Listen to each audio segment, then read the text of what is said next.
ঐক্যবদ্ধতার বিকল্প নাই। জামাত ইসলাম যদি মনে করে নিজেদের ভোট নিয়ে ক্ষমতায় যাবে, ভোট তো হলো জামাত ইসলামের 25%। কয় পার্সেন্ট? আওয়ামী লীগ বিএনপির 35 করি প্রায় 70%, আর আদার্স দলের আছে 5%। তাহলে জামাত ইসলামের যদি পাশ করতে হয়, তাহলে আওয়ামী লীগ বিএনপি অন্যান্য দল থেকে আরও অন্তত 20% ভোট আসার দরকার আছে না নাই? তো এই ভোট যদি আসতে হয়, তাহলে অবশ্যই তাদের তো রাগ করি যদি সব বের করি দাদার দেশে পাঠিয়ে দিতে হবে। যে কটা পাঠাইছি, 2-1টা পাঠায়নি, এমনি চলে গেছে। নিজেকে দেশ না থেকে চলে গেলি, কেউ যদি রাগ করে বাড়িতে চলে যায়, তা করবোটা কি?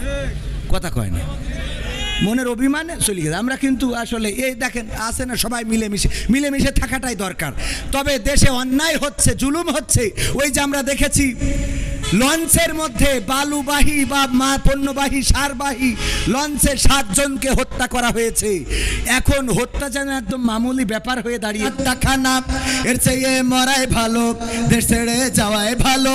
এর চেয়ে মরাই ভালো, দেশ ছেড়ে যাওয়াই ভালো। কি হবে ধোকা দিয়ে বিবেকটাকে, কি হবে ধোকা দিয়ে বিবেকটাকে, কি হবে বেঁচে থেকে অযথা বিদ্যা শিখে যদি না গড়তে পারি শোষণবিহীন সমাজটাকে, কি হবে বেঁচে থেকে? কি হবে যুবক নামের বোঝা হয়ে এই ধরাতে, যেখানে মা বোনেরা ধর্ষিতা হয় দিনে রাতে। ঠিক না বে ঠিক? কি হবে যুবক নামের বোঝা হয়ে এই ধরাতে, যেখানে মা বোনেরা ধর্ষিতা হয় দিনে রাতে। যৌবনের সার্থকতা ঘুচিবে সকল ব্যথা, যৌবনের সার্থকতা ঘুচিবে সকল ব্যথা। পারো যদি বলি দিতে মানুষরূপী পশুটাকে, পারো যদি বলি দিতে মানুষরূপী পশুটাকে, কি হবে বেঁচে থেকে অযথা বিদ্যা শিখে যদি না গড়তে পারি শোষণবিহীন সমাজটাকে, কি হবে বেঁচে থেকে? কি হবে লেখালেখি কলমবাজির ওই মহড়া, সমাজের আসল চিত্র যদি না যাই তুলে ধরা। কি হবে লেখালেখি কলমবাজির ওই মহড়া, সমাজের আসল চিত্র যদি না যাই তুলে ধরা। যদি ওই ঘুষের বলে কলমটা উল্টো চলে, যদি ওই হ্যালো কলে ক্যামেরা উল্টো বলে, তবে কি যাবে রোখা দুর্নীতিকে, তবে কি যাবে রোখা দুর্নীতিকে? কি হবে বেঁচে থেকে অযথা বিদ্যা শিখে যদি না গড়তে পারি শোষণবিহীন সমাজটাকে, কি হবে বেঁচে থেকে?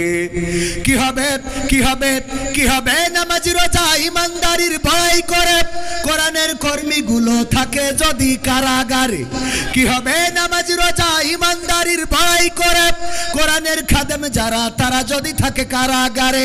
মসজিদের কোণে বসে জিকির যত করো কষি, মসজিদের কোণে বসে তাসবিহ যত টানো ঠেসে, এভাবে যায় না পাওয়া আল্লাহকে। ঠিক না বে ঠিক? এভাবে যায় না পাওয়া আল্লাহকে। কি হবে বেঁচে থেকে অযথা বিদ্যা শিখে যদি না গড়তে পারি শোষণবিহীন সমাজটাকে, কি হবে বেঁচে থেকে? কি হবে আলেম হয়ে ইমাম সেজে মসজিদেতে, পারো যদি সত্য কথা উচ্চ স্বরে না বলিতে? কি হবে আলেম হয়ে ইমাম সেজে সমাজেতে, পারো যদি সত্য কথা উচ্চ স্বরে না বলিতে? চাকরির ভয় করো যদি ছেড়ে দাও ইমামতি, চাকরির ভয় করো যদি ছেড়ে দাও ইমামতি। কি হবে ধোকা দিয়ে আল্লাহকে, কি হবে ধোকা দিয়ে আল্লাহকে? কি হবে বেঁচে থেকে অযথা বিদ্যা শিখে যদি না গড়তে পারি শোষণবিহীন সমাজটাকে, কি হবে বেঁচে থেকে?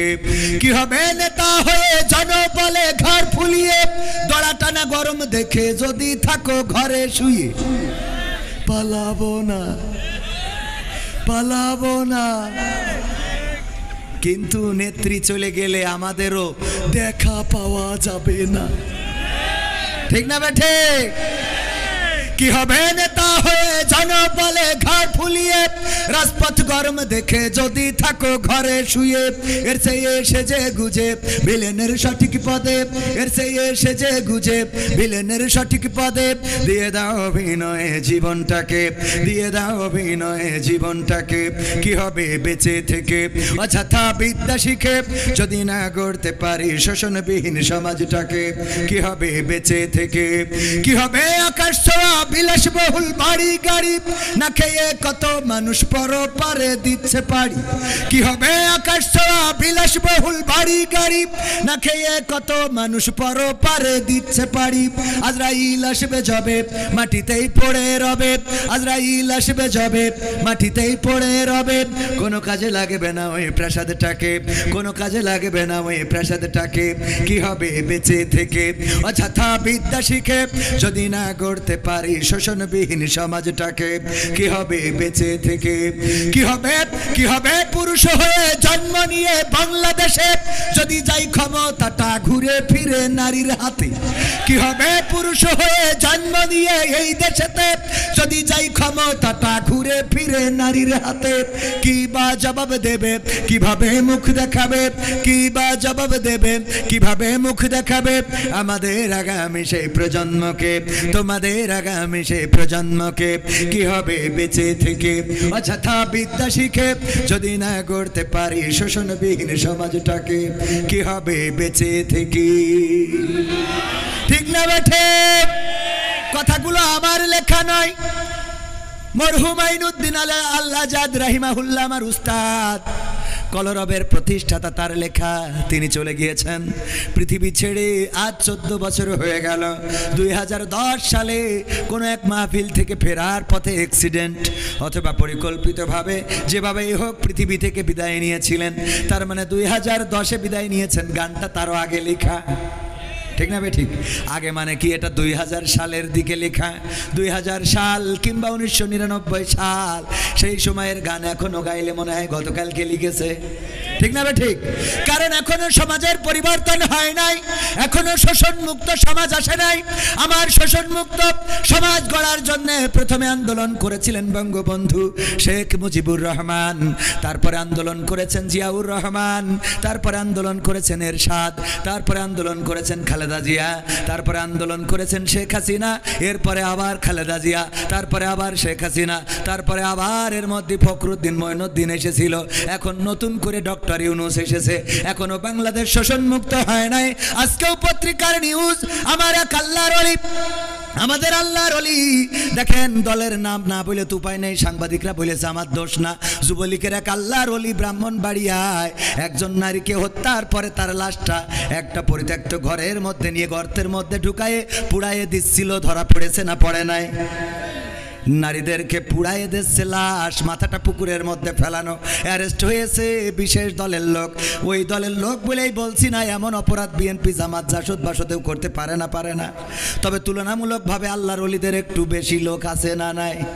অপরাধ করার মাত্রা বেশি না কম? এই অপরাধ এখনো মুক্ত হয় নাই। যদি জামাতেও থাকে আমরা প্রতিবাদ করব, কথা আগে বুঝে নেবেন তারপরে লাভ দেবেন। যদি ধর্ষণ করে, আমার বাড়িতে যদি ধর্ষণকারী ধর্ষণ করে, আমি জামাত করার কারণে জামাতের কোনো নেতা যদি ধর্ষণ করে মানব নাকি? আপনি আওয়ামী লীগ করার কারণে কোনো যুবলীগ যদি ধর্ষণ করে মেনে নেবেন নাকি? কত করে মেনে নেব? সুতরাং এই বাংলাদেশে যদি কোথাও অন্যায় হয়, অনাচার হয়, পাপাচার হয়, কদাচার হয়, খুন হয়, গুম হয়, হত্যা হয়, তার বিরুদ্ধে প্রতিবাদের দরকার আছে না নাই? আল্লাহর নবী যখন এসেছিলেন বিশ্বনবী, সেই সময় মক্কায় কাফেরদের, যারা মক্কায় বসবাস করতেন, তাদের খাওয়ার অভাব ছিল। কতখানি খাওয়ার অভাব ছিল? খাওয়ার অভাব ছিল না। তখন কাফেরদের পড়ার অভাব ছিল না, তখন কাফেরদের অন্য কোনো অভাব ছিল না।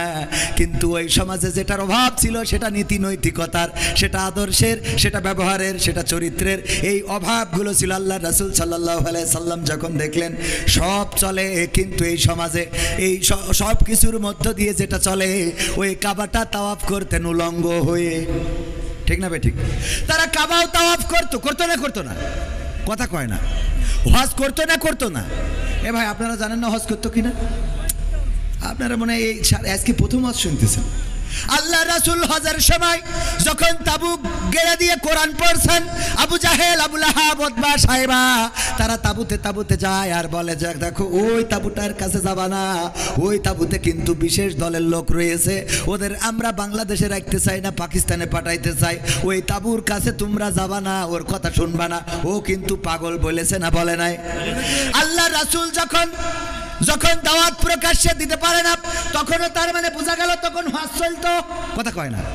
তখন হজ চলতো। এর আগের ঘটনা হলো সূরা ফিলেই রয়েছে, আল্লাহর নবী জন্মগ্রহণের 50 দিন পূর্বে সূরা ফিলে আল্লাহ সবিস্তারে বর্ণনা করে দিয়েছেন। ছোট্ট সূরায় সব ঘটনা বলে দিয়েছেন। আল্লাহর রাসূল তখনও জন্মগ্রহণ করেন নাই। আব্রাহা এসেছিল ওই কাবা ঘর ভাঙার জন্য কি বাহিনী নিয়ে, হস্তি বাহিনী নিয়ে কাবা ঘর ভাঙতে আসলেন। অপরাধ কি? কারণ অপরাধটা হলো একটা গির্জা বানিয়েছিল আব্রাহা, সম্রাট আব্রাহা, বাদশা আব্রাহা। গির্জা বানানোর পরে বলল তোমরা এখানে তাওয়াফ করবা, ওইদিকে যাওয়ার দরকার নাই, ওই কাবায় তাওয়াফ করবা না। ওই কাবাবাসী তাওয়াফ তো করলই না, বরং কাবার প্রেমে তারা এত পাগল ছিল, আল্লাহর প্রেমে এত পাগল ছিল যে তারা ওই কাবার মালিককে তো ছাড়ে নাই, বরং বাদশা ওই যে কি আব্রাহা ও যে গির্জাটা বানিয়েছিল সেই গির্জায় ঢুকে পায়খানা করলো। আব্রাহার মিজাজ গেল খারাপ হয়ে, যে মানলি না হাগলি কেন? এই ডাকো, কথা কি বোঝা গেছে? মানিসনি ভালো কথা, এখানে পায়খানা করে গেলি কেন? এই অপরাধ, এই রাগ, এই ক্ষোভ থেকে হস্তি বাহিনী নিয়ে আসলো কাবা ঘর ভাঙার জন্যে। তার মানে রাসূল জন্মের পূর্বেও ওই কাবা তাওয়াফ করতো না? কাবাকে ভালোবাসার মানুষ ছিল না? কথা কয় না, ছিল না? ছিল মানে কি? রাসূলের দাদা, রাসূলের চাচা, রাসূলের আব্বার নামও আব্দুল্লাহ মানে গোলামটা কার? আল্লাহর গোলাম। সেই আল্লাহর গোলাম নামও রাখা হয়েছিল, সব ছিল, কিন্তু ওই সমাজে শান্তি ছিল না, ওই সমাজে নীতি নৈতিকতা ছিল না। সকালবেলায় বিবাহ করে বিকালবেলায় তালাক দিত, ইচ্ছা মতো 5 জন 7 জন 10 জন বিয়ে করত, বউ যাকে মন চায় তাকেই বিয়ে করত, এমনকি নিজের বোনকেও বিয়ে করতে তারা কার্পণ্য বোধ করতো না।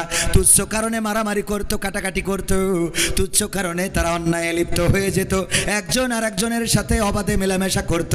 এই জাতীয় অপরাধগুলোর কারণে আল্লাহর রাসূল সাল্লাল্লাহু আলাইহি সাল্লামকে আল্লাহ পাঠালেন ওই কাবা তাওয়াফ করার জন্য। যদি পাঠাতেন তাইলে ওই সময়ও কাবা তাওয়াফ করার লোক ছিল না? ছিল মানে কি? কাবার প্রেমে এত পাগল যে গির্জায় যেয়ে হেগে থিয়ে আইলো। তাহলে আল্লাহ কাবা তাওয়াফের জন্য রাসূলকে পাঠায় নাই। কথা কি বোঝা গেছে? আপনি হজে যাবেন, আলহাজ হাজী সাহেব সালমান এফ রহমানও হজ করেছে গত রমজানে। পীর সাহেব আমার ফেসবুক স্ট্যাটাস দিয়েছে, কাবার ইমাম যেখানে দাঁড়ায় আমি তোর বরাবর একদম টানটাইনে সোজা এই পাশে দাঁড়াইছি। আল্লাহর ওলি দাঁড়াইলো কাবা ঘরে, যে এত বড় পরহেজগার ইমামের সামনে ইমাম বরাবর দাঁড়াইলো, আবার যে বিপদে পড়েছে আগে দাড়ি ঝেড়িয়েছে। ঠিক না বেটে? আগে ঝেড়িয়েছে দাড়ি। এবার যদি বলেন এটা রাজনীতির কথা, না, কোনো রাজনীতির কথা নাই। আমার কোনো জামাতের নেতা ডাক্তার শফিকুর রহমান, আমার ডাক্তার শফিকুর রহমান তো আমিরে জামাত, কিন্তু উনি হলেন আমাদের আর এক শফিকুর রহমান, আমাদের সেক্রেটারি সাহেব। উনি যদি গতকালকে দাড়ি কামায়, বলেন দেখি জামাত করার কারণে আপনাদের নতুন হাট জামে মসজিদে খুতবা দিবেন কি? খুতবা দিতে দিবেন কে হাত উঁচু করেন? একজনও দেবেন মানে কাটি খুলি, দাড়ি যখন কাটিছি আরও কিছু কাটবো। ঠিক না বে? ঠিক। তার মানে আমরা কিন্তু নেতা হিসাবে, দল হিসাবে বললাম না, আমরা কি হিসাবে বললাম? আল্লাহ রাসূলের সুন্নাতের এমন অবমর্যাদা মানা যায় না? মানা যায় না। ওগো আমার ভাইয়েরা, আমরা কথা বলার সময় কথা অনেকেই শোনে না, আগের থেকে লাভ দিয়ে ওঠে। ওই যে আগের দিন বোঝানোর চেষ্টা করেছিলাম দত্তপাড়ায়, স্যার বলল কবিতা লিখে নিয়ে আসবা, কবিতা দেখবো কে ফার্স্ট হয়। কবিতা লিখে এনেছে ছাত্র, বলছে ঠিক আছে তুমি পড়ে শোনাও। বলছে চোখের জল উঠিয়াছে কপালে, বলছে তুই একেবারে জিরো, তো স্কুল থেকে বের করে দেওয়ার দরকার কেন? এই চোখের জল কোনোদিন কপালে ওঠে? তোর লেখাপড়া হইলো এটা? এ কোন ধরনের কবিতা লিখেছিস? স্যার চোখের জল কি কপালে যায় না? বলছে না। কিভাবে যায়? চোখের জল কিভাবে যায়? তোর কবিতা হয়নি বাদ। বলছে বললাম তো এক লাইন, এর এই শুনেই ফাল পড়া শুরু করেছেন। পরের লাইনটা শোনেন কি বলতেছে, পা দুটো বাঁধা ছিল কদমের ডালে। পা যদি উল্টো করে বাঁধা থাকে তাহলে চোখের জল তো কপালেই আসে। ঠিক না বেঠে? স্যার বলছে ঠিক আছে 100-তে 100। বলছে পরের লাইন না শুনে এমনি তো আমার জিরো মেরে দিয়েছিলেন। কথা কি বোঝা গেছে? এই জন্য কথা শুনতে হবে ভালো করে, খেয়াল করে শুনবেন, তাহলে বুঝতে পারবেন। যদি খেয়াল করে না শোনেন তাইলে অমনি লাফালাফি শুরু করে দেবেন। আমার আল্লাহ বললেন, ইয়া আইয়ুহাল্লাযীনা আমানু লিমা তাকুলুনা মা লা তাফআলুন। কথাটা কার? অর্থটা কি? আল্লাহ বললেন, ওগো ঈমানদারেরা শোনো, আল্লাহর ওলিরা, পরহেজগারেরা শোনো, তোমাদের বলি শোনো, এমন কথা তোমরা কেন বলো যা তোমরা কাজে পরিণত করো না। আল্লাহ এর পরের আয়াতে বলছে কাবুরা মাকতান ইনদাল্লাহি আন তাকুলু মা লা তাফআলুন। আল্লাহর কাছে এটা অত্যন্ত অপছন্দের, অত্যন্ত ঘৃণার যে তোমরা মুখে যা বলো কাজে তা পরিণত করো। কথা কয় না? এই যে আয়াত, এই আয়াতের ব্যাখ্যা করতে যে আমি খুঁজে পেলাম এমপিরা সব কোথায় গেল, মন্ত্রীরা সব কোথায় গেল, কোথায় কাদের কাকা, তাদের সারা দেশটা এখন লাগে ফাঁকা ফাঁকা। পালাবো না, পালাবো না, প্রয়োজন হলে ফখরুলের বাসায় গিয়ে উঠবো। ঠাকুরগাঁওয়ে বাসা আছে না, জায়গা দেবে? দেখেন এইবার আপনারা বোঝেন কেন বললাম এই কথা।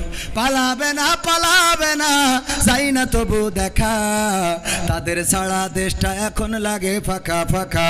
ওগো আমার ভাইয়েরা, আল্লাহ বলছে ইয়া আইয়ুহাল্লাযীনা আমানু লিমা তাকুলুনা মা লা তাফআলুন। ওগো ঈমানদাররা, আল্লাহর ওলিরা, পীর সাহেবরা, শোনো, এমন কোন কথা বলো না যা তোমরা কাজে পরিণত করো না। কাবুরা মাকতান ইনদাল্লাহি আন তাকুলু মা লা তাফআলুন। আল্লাহর কাছে এটা অত্যন্ত অপছন্দের, অতিশয় অপছন্দের, ঘৃণার, ক্রোধের যে তোমরা যা বলো তা কাজে পরিণত করো না। দেখেন আমাদের নেতা বলল পালাবো না, এই কথা অপছন্দের কার? পালাইছে না পালাই নাই? তাইলে কোরআনের সাথে, কোরআনের কথার সাথে মিল আছে না নাই? এটা আল্লাহর অত্যন্ত অপছন্দের। এখন যদি বলেন হুজুর এই কথা বলা যাবে না, তাইলে কোরআন বলেছে আমি বলবো না কেন? তুমি বললে পালাবা না, ঠাকুরগাঁওয়ে যাবো, আমি সেখানে যাই খোঁজ নিছি, যাইনি, আমি নিজে গেছি, সত্যি স্ট্যাটাস দিয়ে আছে ফেসবুকে, দেখে নেবেন। এখানে গেলেন না, আবার বললেন পালাবেন না। এবার দেখেন পরহেজগার 80 রাকাত 90 রাকাত তাহাজ্জুদ না পড়ে আমার স্বামী ওসমান হাফিজাহুল্লাহ, উনি তো ঘুমাতে যান না, এই আল্লাহর ওলি, সে বলল খেলা হবে, খেলা হবে, আসো খেলবো। যেই ছাত্ররা খেলার জন্য দাঁড়াইলো সেই তো আল্লাহর ওলি নেই। তাহলে আল্লাহ বলছে কাবুরা মাকতান ইনদাল্লাহি আন তাকুলু মা লা তাফআলুন। ওগো স্বামী ওসমান এমন কথা কেন বলো? এই কথা তো আল্লাহর কাছে অত্যন্ত অপছন্দের, অত্যন্ত ঘৃণার, যে তোমরা মুখে যা বলো কাজে তা করো না।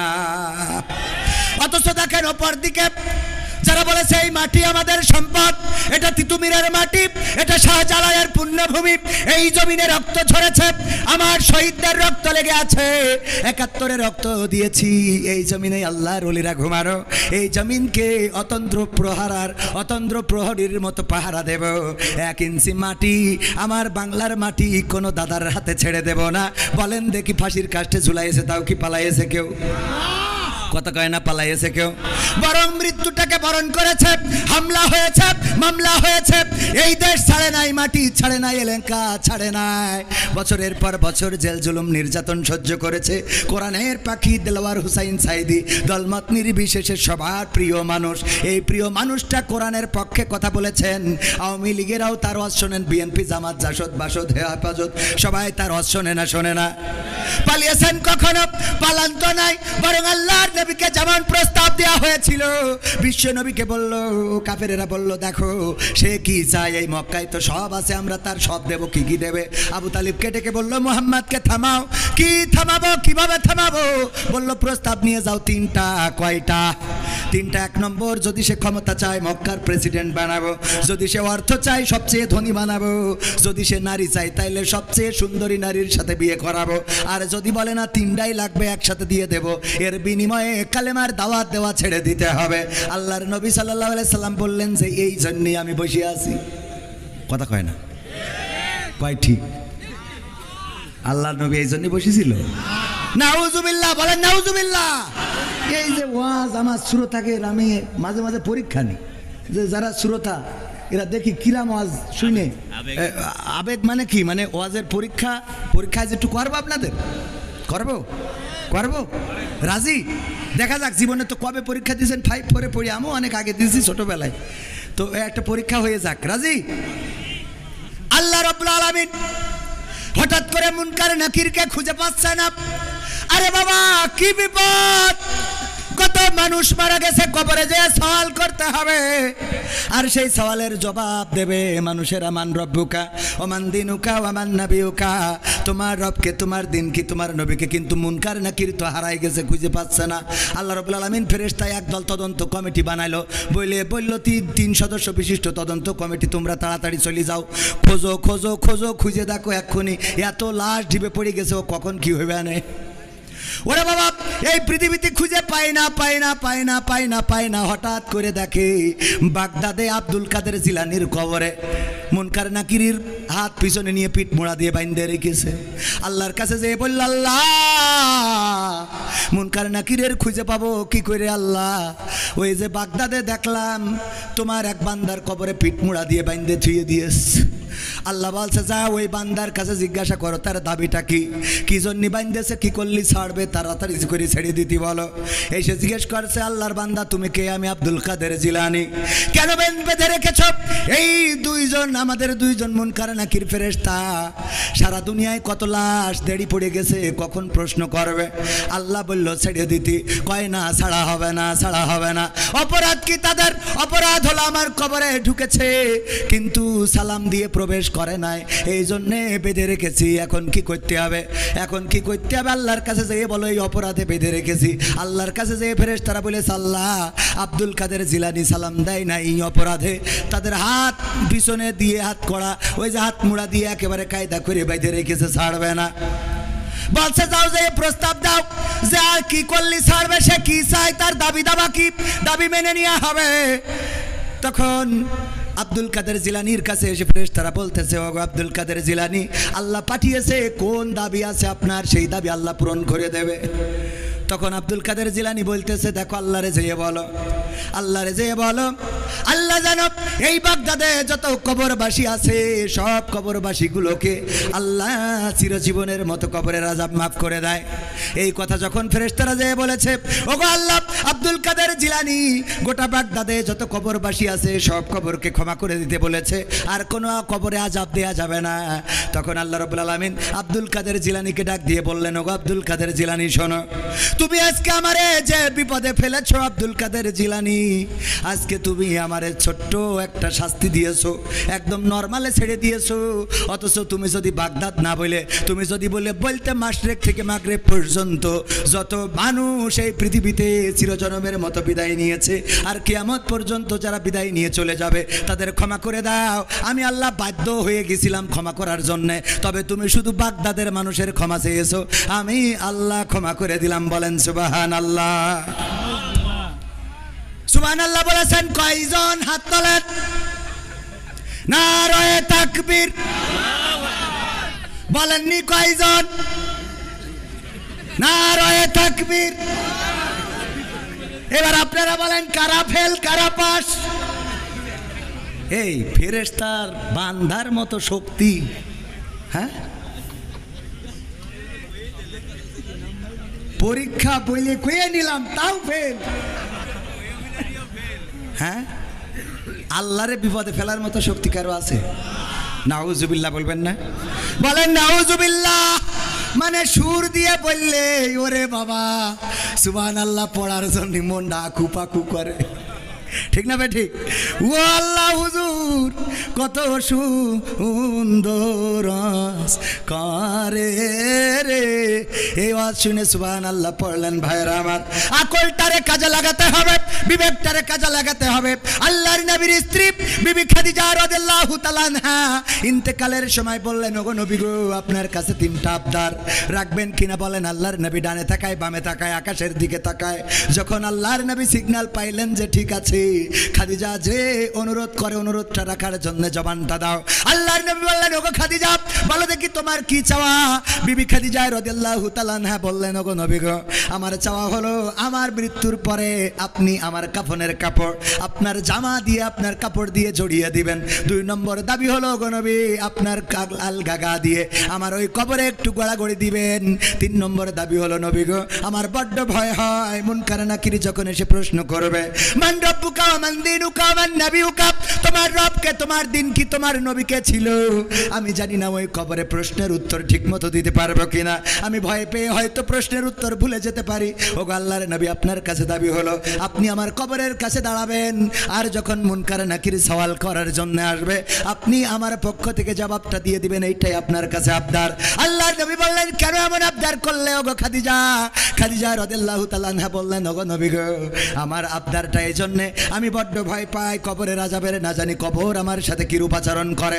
আপনার গায়ের জামা যদি আমার কাফনের কাপড় হয় তাইলে আমি বিশ্বাস করি হয়তো কবর আমার সাথে বেয়াদবি করবে না। যদি আপনি আমার কবরে একটু গড়াগড়ি দেন, বিশ্ব নবীর দেহ মোবারক ওই কবরের মধ্যে পড়েছিল, ওই কবর হয়তো বেয়াদবি করবে না। আর আপনি যদি মুনকার নাকিরের প্রশ্নের জবাবটা দিয়ে দেন ওগো নবী, তাইলে আমার আর কোনো ভয় থাকলো না। আপনি বলেছেন কবরটা হলো প্রথম গেট, এই গেটে যে পার পেয়ে যায় সে বাকি গেটগুলোই পার পেয়ে যাবে, কিন্তু এই গেটে যদি কেউ আটকা পড়ে যায় তার বিপদের শেষ নাই। ওগো নবী, আমি ওই গেটটাকে ভয় পাই, ওই গেটটাকে ভয় পাই। ওসমান রাদিয়াল্লাহু তাআলা আনহু যখন জান্নাতুল বাকিতে যেতেন কবরের কাছে দাঁড়াতেন আর চোখের পানি ছেড়ে দিতেন। আল্লাহর নবীর সাহাবীরা প্রশ্ন করলেন, ওগো ওসমান, কোন জায়গায় তোমারে এত চোখের পানি ছাড়তে দেখি না, অথচ যখন জান্নাতুল বাকিতে কবরের কাছে আসো তখন তোমার চোখ থেকে পানিগুলো ঝরতে থাকে, দাড়ি ভিজে ভিজে টপ টপ করে পড়তে থাকে, কারণটা কি? ওসমান রাদিয়াল্লাহু তাআলা আনহু বললেন, তোমরা কি বিশ্ব নবীর মুখে শোনো না, এই কবর হলো প্রথম গেট, এই গেট থেকে যে পার পাবে সে সব জায়গায় পার পাবে, আর এই গেটে যদি কেউ আটকা পড়ে যায় তাইলে তার পার পাওয়ার স্বপ্নটা চূর্ণ বিচূর্ণ হয়ে যাবে।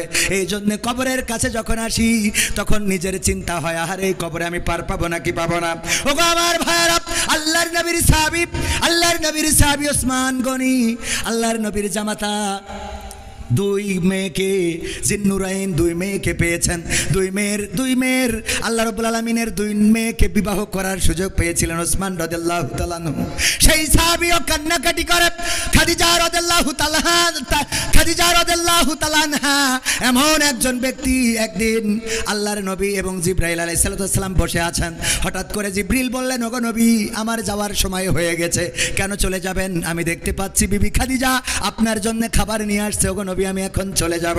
তবে যাওয়ার আগে বলে দিতে চাই, ওগো নবী, বিবি খাদিজা আসার পরে দুইটা সুসংবাদ দেবেন। একটা হলো বলবেন, আমি জিবরাইল আলাইহিস সালাম আমি বিবি খাদিজাকে সালাম জানিয়েছি এবং আল্লাহ রাব্বুল আলামিন স্বয়ং বিবি খাদিজাকে সালাম বলেছেন। বলেন সুবহানাল্লাহ।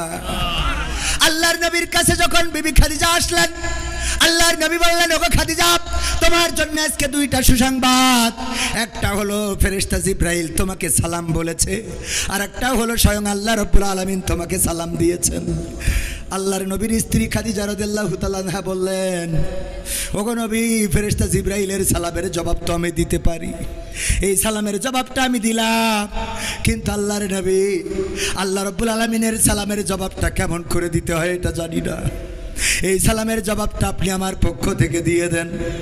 এমন একজন রমণী, সে মৃত্যুর সময় চিন্তা করছে, হারে যদি মারা যায় কবর আমার সাথে কেমন আচরণ করবে, এই ভয়ে আল্লাহর রাসূলকে বললেন, আল্লাহর রাসূল, আপনি দাঁড়িয়ে আমার ফেরেশতার জবাবটা দিয়ে দেবেন। আল্লাহর রাসূল ইন্তেকালের পরে দাফন কাফন শেষ করার পরে দাঁড়িয়ে রইলেন। সবাই চলে গেল, আল্লাহর রাসূল দাঁড়ানো, কারে সাহস নেই ডাকার। হাসান হুসাইন, আল্লাহর নবীর ফাতেমা, কন্যা ফাতেমা কান্নাকাটি করে। সম্ভবত তখন হাসান হুসাইন হয় নাই, আমার জানা নাই। আমি হাসান হুসাইন বলতে গেছি, এটা আসলে ফাতেমা রাদিয়াল্লাহু তাআলা আনহার নাম বলতে যে ওই নাম চলে এসেছে। নবীর কন্যারা কান্নাকাটি করে। ফেরেশতা জিবরাইল এসে বললেন, আল্লাহর নবী, আপনি তাড়াতাড়ি করে বাড়িতে যান, আপনারা আহলবর্গকে সান্ত্বনা দেন। বিবি খাদিজাকে হারিয়ে কান্নাকাটি করে তার সন্তানেরা, যে তাকে সান্ত্বনা দেন। আল্লাহ নবী বললেন, ওগো জিবরাইল, তুমি তো এসেছো, এখনো তো মুনকার নাকির আসে নাই, আমার পরে ওসিয়াত। খাদিজা বলেছে, মুনকার নাকির আসলে আমি যেন তার প্রশ্নের জবাব দিয়ে দিই, এখনো পর্যন্ত আসলো না, আমি দাঁড়িয়ে আছি। ফেরেশতা জিবরাইল বললেন, ওগো নবী, আপনি বাড়িতে যান। যে খাদিজা কবরের মুনকার নাকিরের প্রশ্নের জবাবের এত ভয় পেয়েছে, আল্লাহ রাব্বুল আলামিন আরশে আজিম থেকে ওই খাদিজার হয়ে সকল প্রশ্নের জবাবটা করে দিয়েছেন। বলেন সুবহানাল্লাহ। আল্লাহর নবীর এমন এমন সাহাবীরা কবরকে ভয় পেত।